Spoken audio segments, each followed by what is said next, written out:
What if I told you I knitted my entire wedding dress?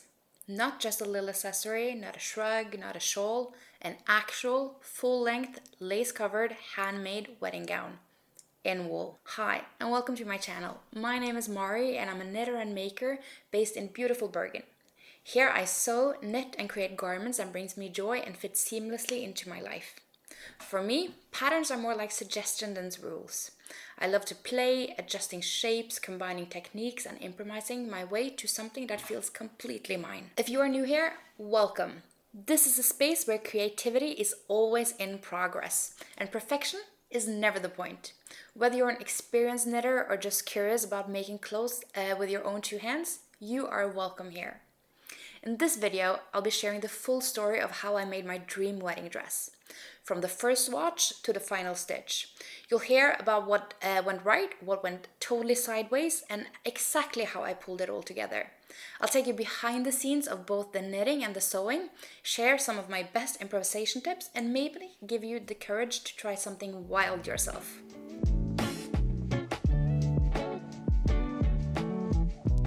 Okay, I know what you're probably thinking. A knitted wedding dress? Really? Yeah, I had that exact thought too. I mean, who knits a whole wedding dress?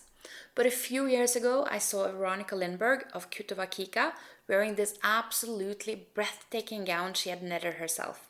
And something just clicked. I thought, you know what? Why not me? Of course, I didn't want to copy her dress. I wanted to design something that felt truly mine. Inspired by hers, sure, but with my own twist. So, this past summer, I decided to just go for it. I started with the bottom part of the dress, the lower skirt from the knees down, as a kind of a test, just to see if it was even something that I could pull off.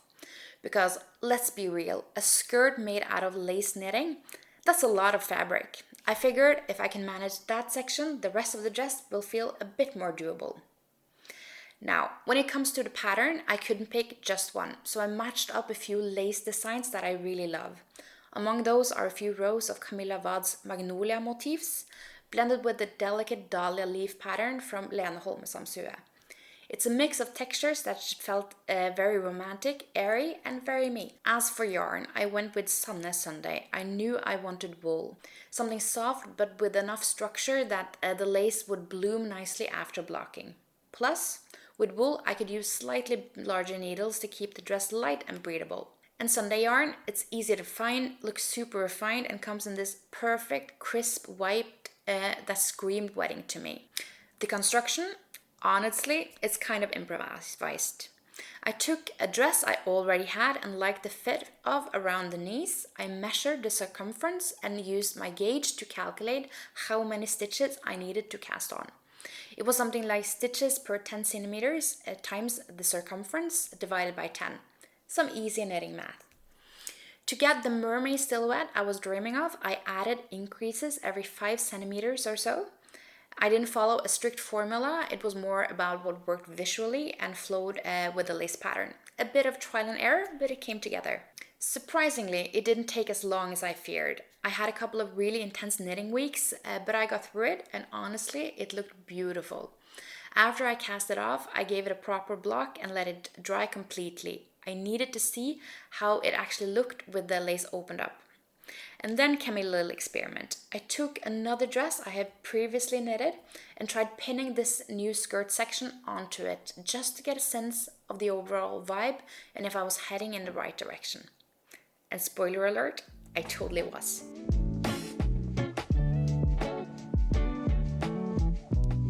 So after finishing the lower part of the dress, I was almost ready to jump into the rest.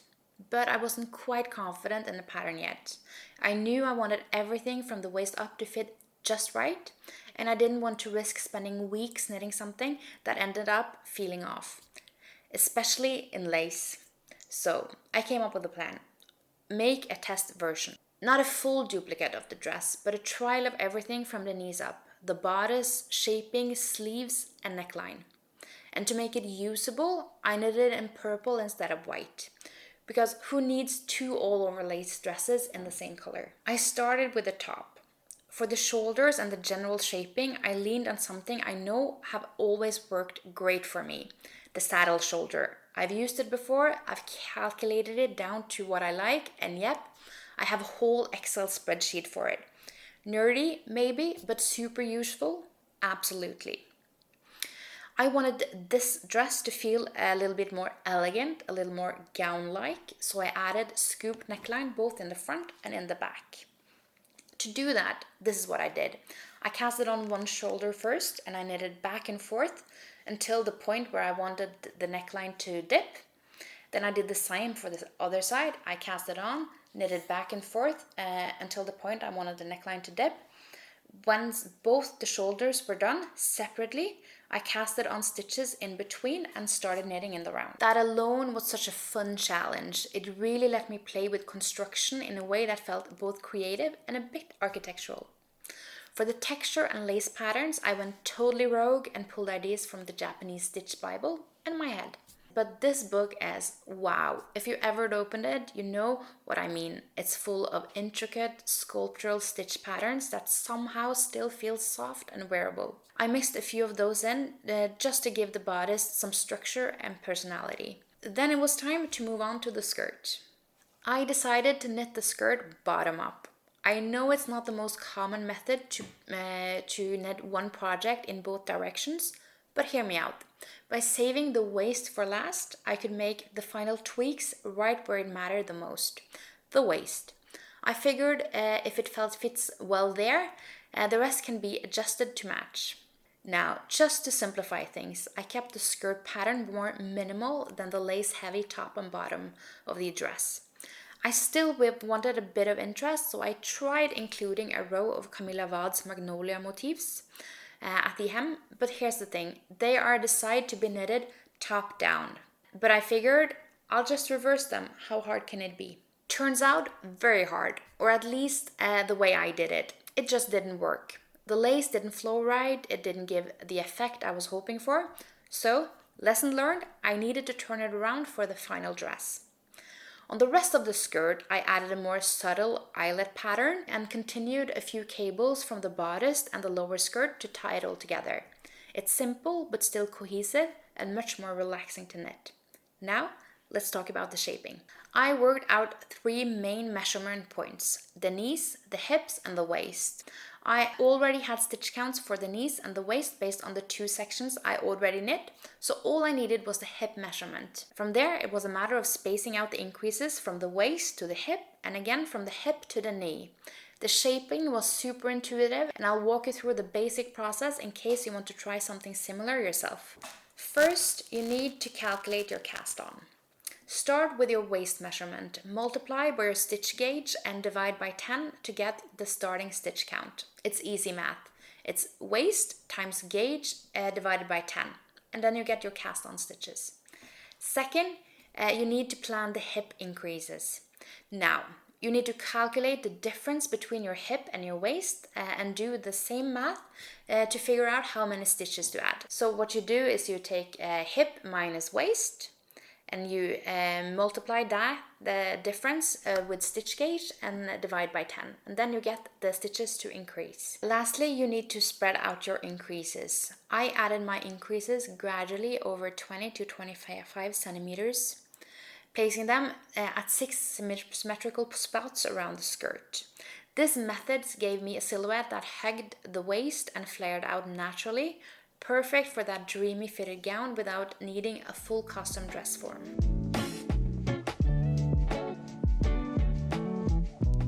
Okay, let's talk about draping, and one slightly awkward realization I had during this process. When I tried on the purple dress, I felt fine, just fine, not magical, not bridal. The dress kind of just sat there. It didn't do me any favors. So I needed a new solution, because while I loved the knitted fabric and the lace details, I was missing that little bit of structure and support that makes a dress feel like a gown, especially for something as special as my wedding day. Since this knit was quite transparent, I decided to add an underdress, not just for modesty, but to give the knitted layer something to sit on, something to flow over and shine against.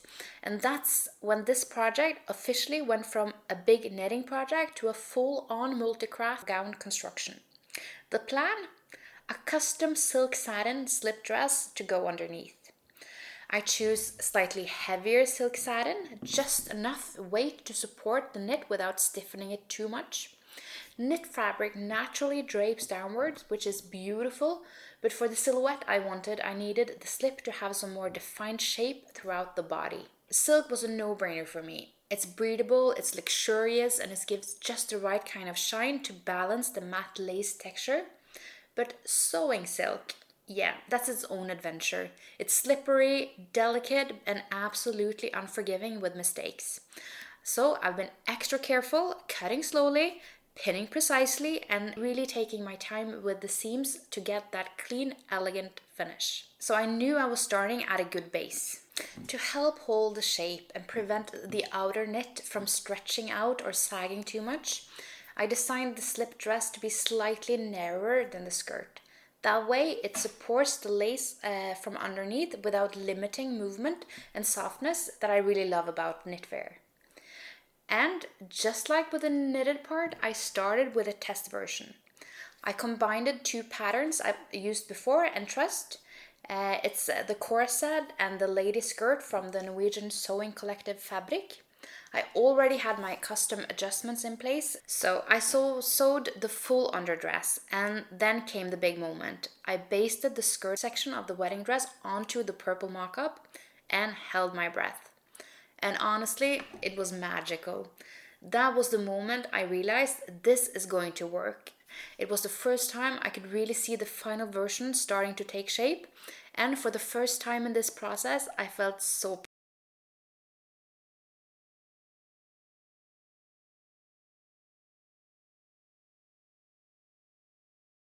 One big learning moment, the neckline on the underdress and the knit has to be perfectly aligned at the top. The difference in fabric weight between the stiff double satin and the airy knit is really noticeable even if it's a little bit off. If the underdress is too loose or shifts even slightly, the knit starts to look stiff and awkward. So I made a rule for myself. The underdress has to fit like a glove. No wiggle room, no almost good enough. Precision is the name of the game. Now, let's talk about growing, because knit fabric, especially a full dress of it, will stretch a lot. From the first red dress I made to the purple one, I ended up trimming off about 20 centimeters in length just from gravity. After testing, I realized I needed to remove another 15 centimeters for the final version to get the hem to land where I wanted it. So yeah, knitwear moves, planning for that movement has been just as important as the stitch pattern or shaping.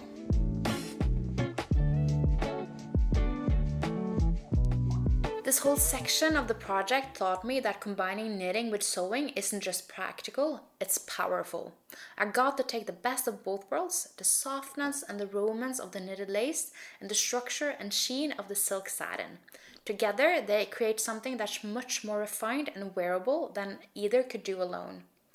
And now, with the structure figured out, it was time to start piecing together the final dress. Once I have finished both test dresses, both the knitted and the sewn, I finally breathed a sign of relief.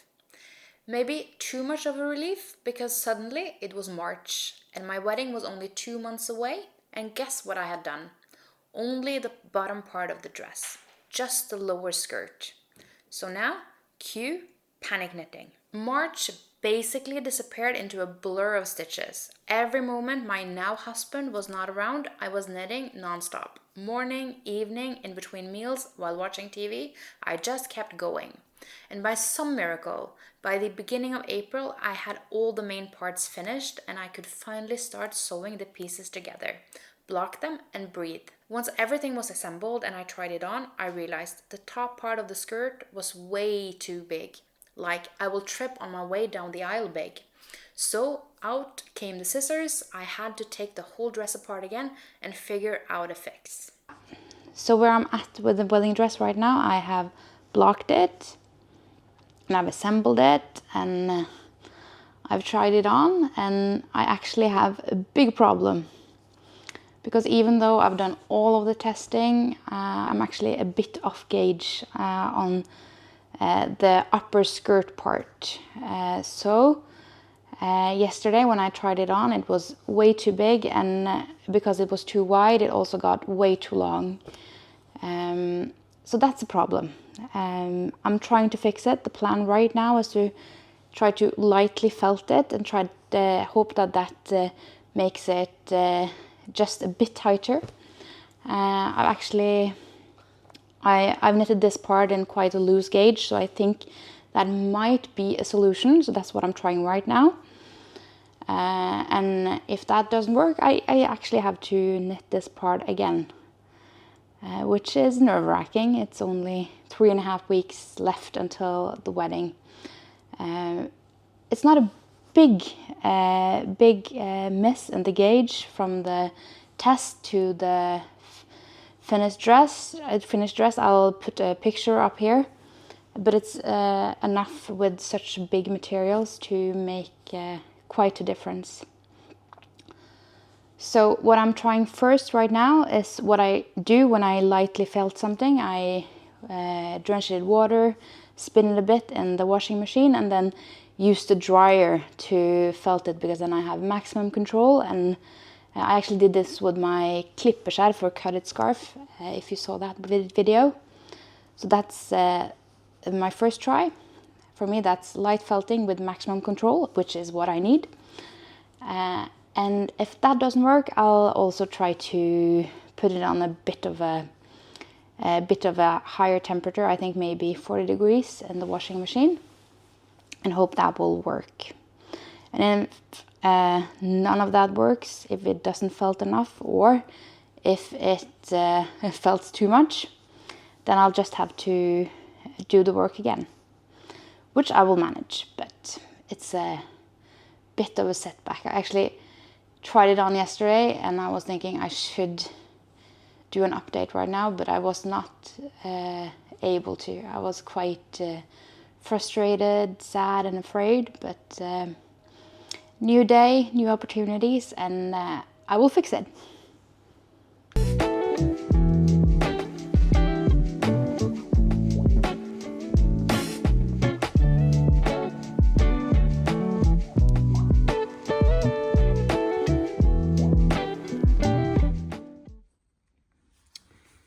So this is quite good news, I think. It looks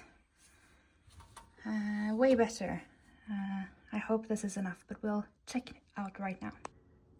So this is where we are after one round in the dryer, and I think actually we're at a pretty good place. It's still a bit wider, but it's gotten much shorter. So I think with the sagging of the fabric, when we add all the weight, I think this will be perfect. And I can see that my gauge has tightened up, and it's actually quite more similar to the test version. So I'm optimistic again. Luckily, I managed to gently felt the section just enough to shrink it slightly. It was risky, but it worked. I stitched everything back together, and this time it actually fitted. Crisis averted, just in time. After that, it was time to finish the underdress, and as I learned from earlier, that piece had to be absolutely perfect. The fit needed to be snug and supportive, especially since any looseness in the top would make the knit layer sit weirdly and lose its softness. By this point, it was Easter, and I had just over a month to go. My plan was to have the whole dress done 2 weeks before the wedding, so yeah, the clock was definitely ticking. And in the middle of that, I got bold. You see, I had this vision. Instead of popcorn stitches that you usually see in the magnolia patterns, I wanted to replace them with pearls.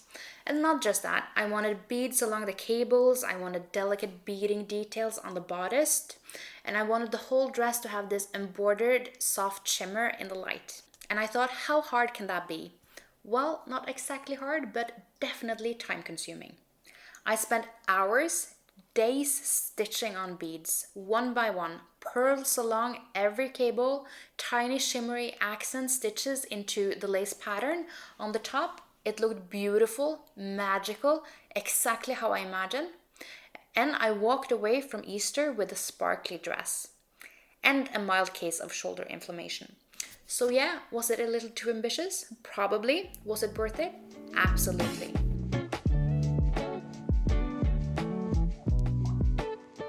After Easter, things was finally starting to fall into place. The dress was done, or so I thought, and I was honestly so proud of what I pulled off in just a few weeks. Spring had already arrived here in Bergen, the sun was shining and everything was hinting at an early warm season, which is lovely for a wedding, unless you're wearing wool. That made me nervous. Not because I didn't want to wear the dress. I love the dress, but I had this moment of, what if I get too warm? What if I want to move more freely later in the day? Then I remembered I already had this gorgeous silk satin slip dress underneath, one that fit beautifully, and suddenly I started dreaming, what if that dress had its moment too? The only hiccup, I'd run out of fabric towards the end, so the straps on the slip were kind of makeshift.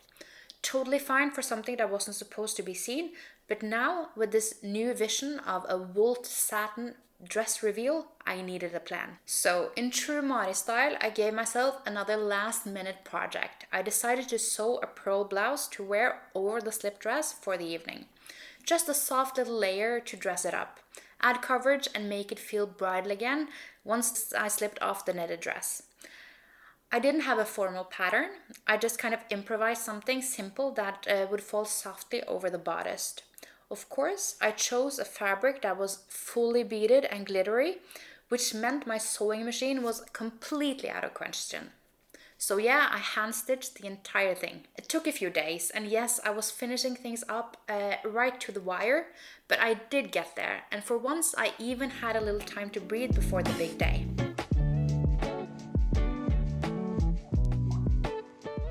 And when the day came, it was everything I hoped it would be. The sun was shining, I felt like a princess, and I got to marry my prince surrounded by the people we loved the most. Wearing the dress, my dress, made with my hands, my heart, and a whole lot of stubbornness, was honestly overwhelming in the best way.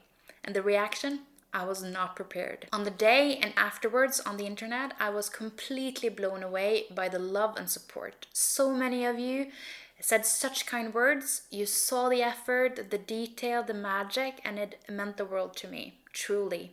And yes, both dresses got their time to shine. I felt stunning in the knitted gown and later elegant and free in the satin one, twirling in the evening sun in pearls and sparkle. So thank you to everyone that took a moment to write a sweet message, leave a comment, or send congratulations. Your words truly warmed my heart and made this whole crazy project feel even more special. And that's the story of how I made my wedding dress. From wool and lace to silk and shimmer, with a whole lot of love and probably a little too much overconfidence in between. If this inspired you or made you curious about combining crafts, pushing creative limits, or just following through on a big dream, make sure to let me know in the comments. Thank you so much for following along the journey towards my dream wedding dress. I hope the story has inspired you to try something that feels a little scary or create something that's exactly the way you want it, just for you. So I can't promise there'll be another bridal gown on my needles anytime soon, but I'll definitely keep improvising patterns and working towards my dream wardrobe, one stitch at a time. If you want to see what I cast on next, I'd love if you subscribed here and followed me over on Instagram. That's where I share behind the scenes progress, the little wins and fails, and all of the creative chaos in between. If today's video sparked a little bit of curiosity around improvising your own knitwear, I think you'd love this one. I walk you through my process of creating a fully improvised dress, along with my top tips and a few math hacks for getting the fit just right. Until next time, thank you for being here and keep knitting what brings you joy.